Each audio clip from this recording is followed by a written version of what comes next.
Hello and welcome. I am Gimba Umar. Tonight, peace and security take center stage in Addis Ababa as President Muhammad Buhari joins other leaders to discuss ways of resolving conflicts on the continent. Troops of Operation LAFIYA DOLE killed 7 suspected Boko Haram insurgents after running into the group along the dreaded Sambisa forest. First local government elections in Osun State in 10 years records low turnout of voters, with just 6 political parties taking part. And a suicide bombing in Afghan's capital, Kabul, has left at least 95 persons dead after attackers drove an explosive-laden ambulance through a police checkpoint. And on business news tonight, Naira strengthens as Central Bank of Nigeria boosts interbank forex markets with additional $304 million. On sports news tonight, Caroline Wozniacki wins her first ever Grand Slam title in Melbourne after beating Simona Halep 7-6, 3-6 and 6-4 in the women's singles final at the Australian Open.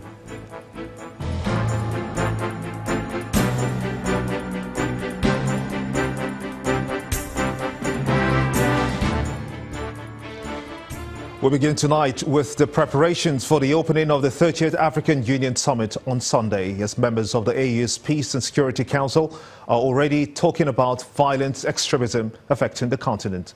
Nigeria's President Muhammad Buhari is a member of that council, and his own government has been battling to counter Boko Haram insurgents terrorizing the country's northeast. Our correspondent Ibrahim Adra reports.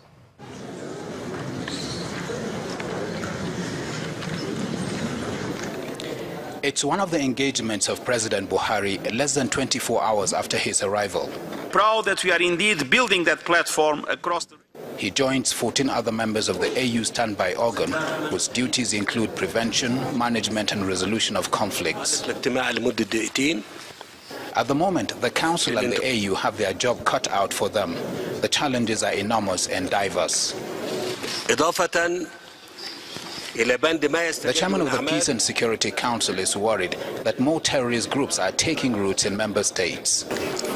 To remain as a priority in our common action, our priority today is to ensure that we redouble our efforts to combat terrorism, which is a significant threat to peace and security at a global level. The chairperson of the AU is confident that the time is right to demonstrate synergy towards silencing the guns by 2020, as he decries major attacks in various countries. Proud that we are indeed building that platform across the range of challenges and... The UN Secretary General is worried that most threats and attacks occur in the developing countries. He, however, calls for further and sustained collaboration between the AU, member states and the United Nations. I welcome the growing emphasis by the African Union and African member states to address the drivers of violent extremism. It is crucial that our efforts include tackling the lack of economic opportunities, including extreme poverty, marginalization, exclusion and discrimination, while ensuring respect for international humanitarian law and human rights. In spite of the efforts of the Peace and Security Council as an organ and the AU in collaboration with other global bodies, African countries continue to face severe security challenges. Now, the result is that most of the 53 countries of the continent are held down, with poverty and underdevelopment staring its people. It is only hope that this meeting would come out with solutions that will tackle these problems once and for all. From the AU headquarters in Addis Ababa, Ibrahim Adra, Channels Television News. In the meantime, the president is again calling for global action for the recharging of the Lake Chad Basin. President Muhammad Buhari, while addressing the AU Peace and Security Council meeting in Addis Ababa, explained that the lake has shrunk by over 8%, impacting negatively on livelihood of millions of people living in countries that have ties with the basin. President Buhari, in his submission, condemned in strong terms terrorism and terrorist activities in Africa and around the world. We acknowledge that in spite of the achievements so far recorded, there are still some pockets of terrorist activities within the Lake Chad Basin region, particularly northeastern part of Nigeria. I call on the international community for more support in addressing the menace of Boko Haram and the attendant humanitarian crisis. We must also take resolute and coordinated initiatives by developing an African Union database of persons or groups and entities involved in terrorist acts for use by law enforcement agents, such as border security officers, customs, military and intelligence officers. Nigeria believes that the timely establishment of this tool at continental level will be strategic in this fight. And troops of Operation LAFIYA DOLE in the country's northeast have chased Boko Haram terrorists hiding in the Sambisa forest. A statement from the Army's Director of Public Relations, Brigadier General Sani Usman, says that troops with the support from the Nigerian Air Force had contact with the terrorists while advancing into Sambisa, while they killed at least 7, where of course they killed at least 7 of the Boko Haram terrorists and several others wounded. He adds that ammunition were recovered, including vehicle equipment, improvised explosive devices and other devices. According to him, 2 soldiers were also wounded during the encounter and are being treated in the hospital. The Benue State Governor, Mr. Samuel Ortom, says that it is unfortunate that there may be no end in sight and justice for victims of herdsmen attacks if a statement linked to the Minister of Defense after a joint security meeting with the President is not retracted. The governor said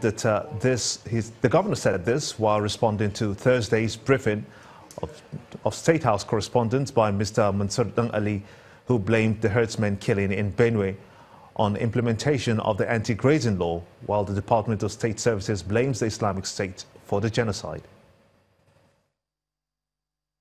This law was done in the best interests of Benue State and Nigeria. I have no bad intention. Before this law came in place, Benue State was attacked more than 40 times. We suffered casualties. We suffered destruction. In 2014 alone, an assessment by the Bureau for Local Government came out with the figures of 95 billion naira just in 2014 alone that was lost in terms of property and the assets of Benue people. This law protects herdsmen and farmers to live in peace, and that is the only way. All this running around and coming back and going forward and back and front and back, this thing will not save this country. Let us accept facts. Let us be truthful to ourselves and to the people we serve. Let us leave selfishness outside governance. And so it's amazing that federal government is playing to the gallery instead of coming out to confront this monster that is before us, waiting to consume the entire country. To the Niger Delta now, where youths under the aegis of Ijaw Youth Congress are protesting against alleged plans by the federal government to terminate the presidential amnesty program before the end of 2018. The protesters, who barricaded the entrance to the presidential amnesty office in Abuja, displaced placards calling on President Muhammad Buhari not to end the program.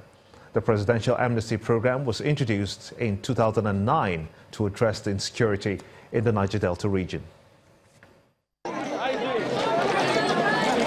The Presidential Amnesty Program, which was introduced in 2009 and initially designed for a duration of 3 years, has run for 8 years as an intervention initiative of the federal government. The program is aimed at addressing insecurity and illegal activities of militants in the Niger Delta region. The spokesperson. Earlier in the week, youths from the region addressed a press conference in Abuja, warning against alleged plans by the federal government to end the initiative. As a follow-up to that press conference, dozens of Niger Delta youths staged a protest to the Presidential Amnesty Office in Abuja. The protesters carry placards calling on President Buhari as well as the National Assembly not to terminate the amnesty program. We quite understand that if the program is a milestone program and is an intervention program and has a lifespan, it's not to end forever. But we want to still appeal to you, Mr. SSR, to try to see how others can be inculcated into the program, especially those of our brothers that are still agitating that they are not being included in the program, to critically look into it. So everybody should be included, and as well the community impacted areas should be as well carried along so that everybody will benefit. To as well see that the National Assembly pass the bill into law, the Presidential Amnesty Program bill into law, so that the program will come to stay. The special advisor to the president on Niger Delta and coordinator of the Presidential Amnesty Program gives assurances of President Buhari's committed dedication towards ensuring that peace and development exists in the Niger Delta region. Somebody who have interest in your development, hold that person, secure the person properly. That is what we are going to do for Mr. President. Is that clear? The presidential program is actually in touch with the people, ensuring that those that are in school, they finish their school and come back home. As we speak, 92% of our youth schooling abroad have graduated. We have only few remaining. Late President Musa Yar'Adua, on the 25th of June 2009, proclaimed an unconditional amnesty period for militants in the Niger Delta, asking them to voluntarily surrender their arms on or before October the 4th, 2009. Those who complied with the directive were pardoned and enrolled into the amnesty program, which aims to rehabilitate and reintegrate them into society. By the expiration of that deadline, a total of 20,192 agitators surrendered their arms, but the rehabilitation of all those who surrendered after the deadline continues to be a major issue for the government to handle.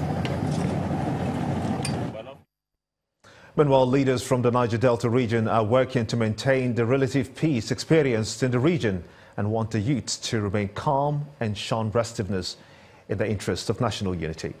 The national leader of the Pan-Niger Delta Forum, Chief Edwin Clark, while meeting with other leaders from the Niger Delta region, traditional rulers and concerned parties in the region, also spoke on other issues affecting the region. An emergency General Assembly of the Pan-Niger Delta Forum holds at the country home of its national leader, Chief Edwin Clark, having in attendance also leaders of the forum from the 6 states in the Niger Delta, comprising of traditional rulers, political leaders and other stakeholders. A broad range of issues bordering on the state of the nation and the current happenings in the region with reference to the threat earlier issued by the Niger Delta Avengers on a plan to resume hostilities in the region are being discussed. We will not wait, we will not be tired of appealing to our youth. That is the main reason why today's meeting has been called again. To appeal to our children, our youth. Some of them we call them militants.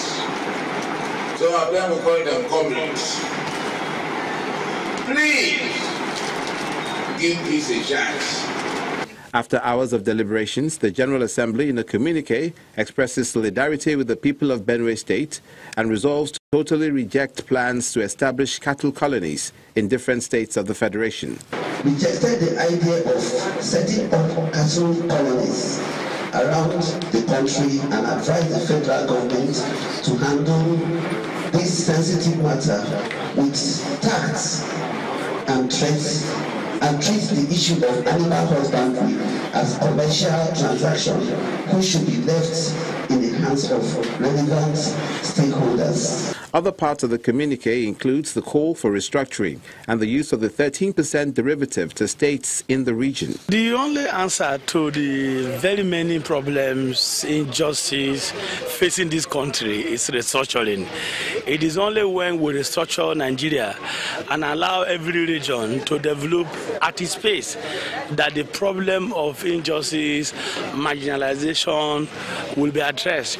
Everybody is feeling neglected. We want to call on the governors to emulate the present management of NDDC. NDDC today is working, developing the region, but the 30% that is coming through the governors, we don't see them, we don't know how the governors are using them.